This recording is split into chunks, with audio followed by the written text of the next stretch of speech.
여호와 하나님이 그 사람을 이끌어 에덴 동산에 두어 그것을 경작하며 지키게 하시고, 창세기 2장 15절의 말씀입니다.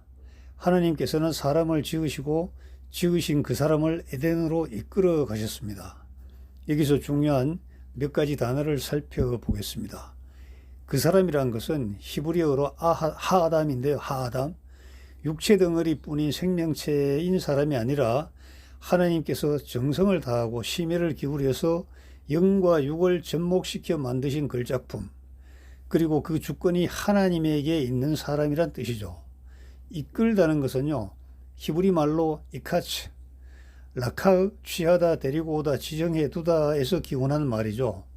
이것은 단순히 육체만을 인도하는 그런 상태가 아니라 하나님께서 아담의 전 인격을 붙잡으시고 당신이 정해 두신 그곳으로 친히 이끌어 가셨음을 의미합니다.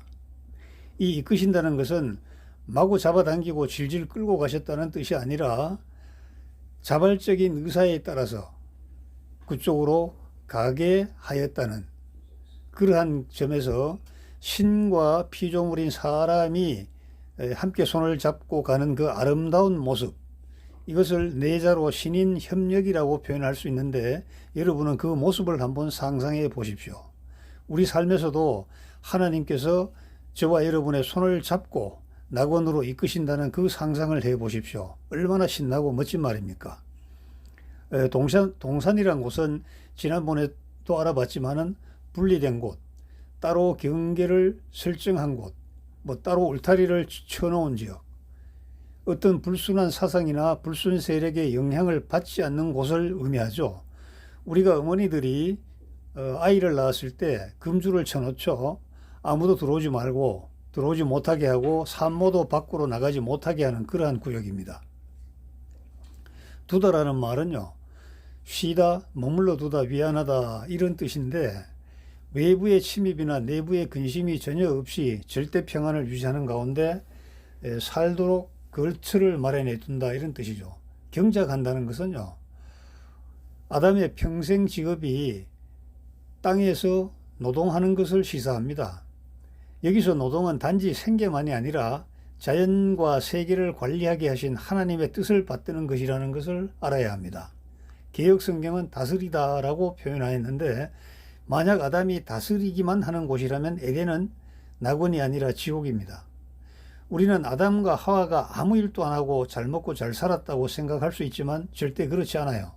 하나님께서는 수고하고 살게 하셨단 말입니다. 삶이란 그 자체는 내가 해야 할 수고를 마다하지 않고 수고하는 것이죠. 나이나 권위나 자기 세상 이력을 내세워 가지고 수고하지 않으면요, 다른 사람이 지옥을 경험하게 됩니다. 가정에서도 손도 까딱 하지 않고 모든 수발을 받아야 되는 사람이 있다면 그 상대의 사람은 지옥이 되는 겁니다. 에덴에서는 스스로 노력하여 가꾸고 열매를 얻어서 먹고 생활하는 그 자립경제의 의미를 찾아야 합니다. 지키게 하시고, 지키다는 그 히브리어 동사는 샤마르인데요. 샤마르, 울타리를 친다, 보호한다, 주의를 기울이다, 어떤 불의의 사태에 방비한다, 이런 뜻이 있죠. 아담과 하와가 동산을 지키고 보호하면서 경계해야 했음을 암시하죠. 이때 이미 동산 밖에는요, 아담을 삼키려고 하는 원수 마귀들이 와서 대기하고 있는 그런 위험한 상황입니다. 창세기 3장에 가면은 뱀이 여자에게 작업을 걸죠. 자기들이 고소원이었으나 실패하여 땅으로 쫓겨났잖아요, 마귀가. 그런데 이 마귀가 하와를 꼬드깁니다. 죽기는 왜 죽어? 너희가 결코 죽지 아니한다니까? 하나님께서 너희들이 하나님 위치에 올라올까봐 그게 두려워서 금하신 것이야. 그러니까 못하러 죽음의 공포에서 사냐? 하나님처럼 되면 걱정 끝 행복 시작 아니냐? 이렇게 이제 마귀가 하와에게 속삭이는 것이죠. 이사야 선지자도 원수 마귀의 그 술수를 지극히 높은 자와 비길이라는 유혹이라고 했고요. 이사야에서 14장 14절입니다.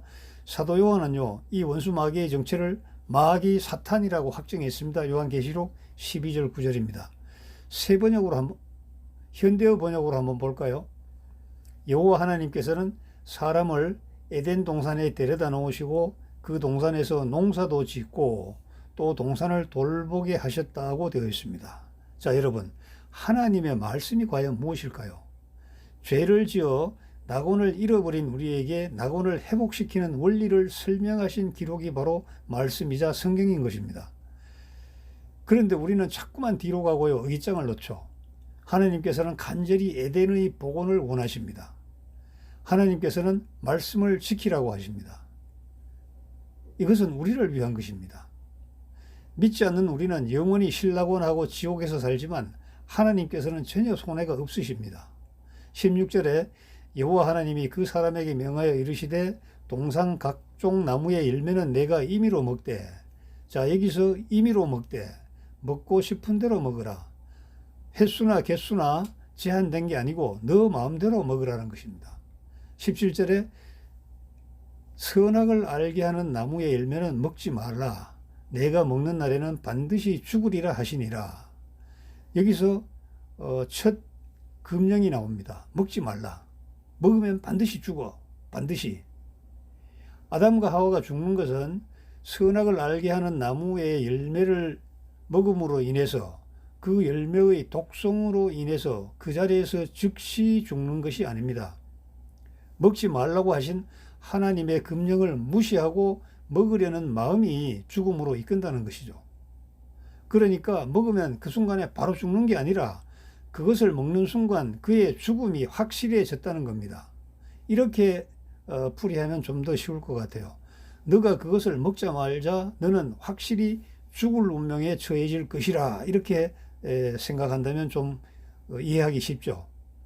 사도 바울은요, 아담과 하와의 죽음을 죄의 삭선 사망이라고 로마서 6장 23절에서 밝혔습니다.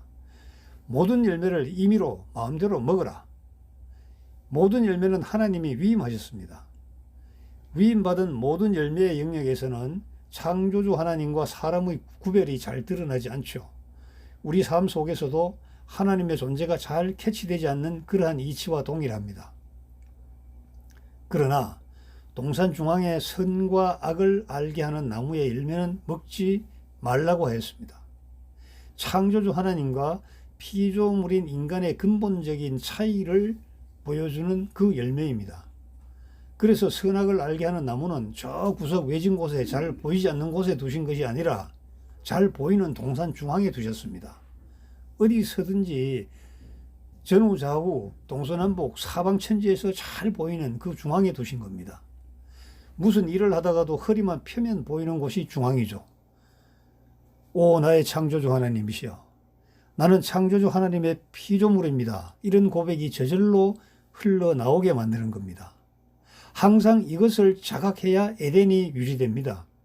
선악을 알게 하는 나무가 없는 곳은요, 에덴이 아닙니다.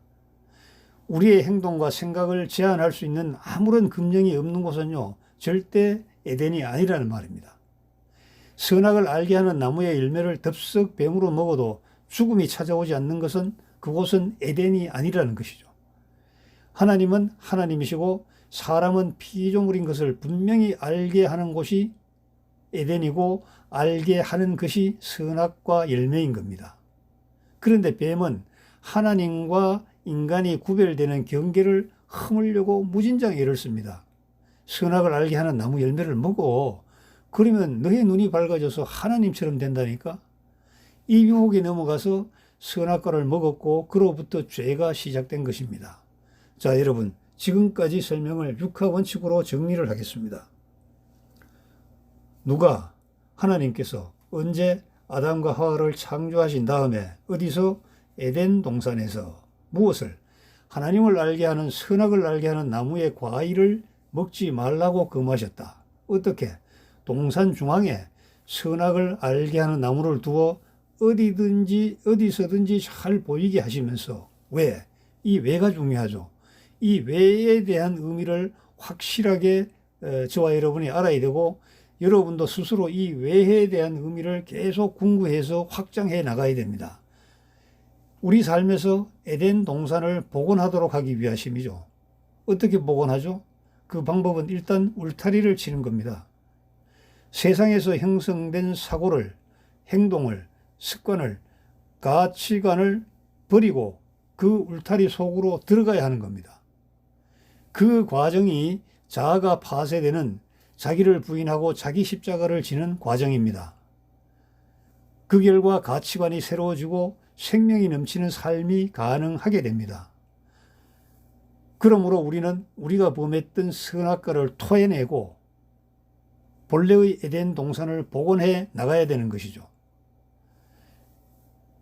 에덴 동산을 복원하는 그 순간에 하나님은 절대자 창조주시고 저는, 여러분은 피조물이 되는 겁니다. 비로소 피조물의 자리로 들어가게 되는 겁니다. 피조물의 자리로 들어가면 하나님과 저와 여러분의 관계가 정상적으로 회복이 됩니다. 저와 여러분이 선자리,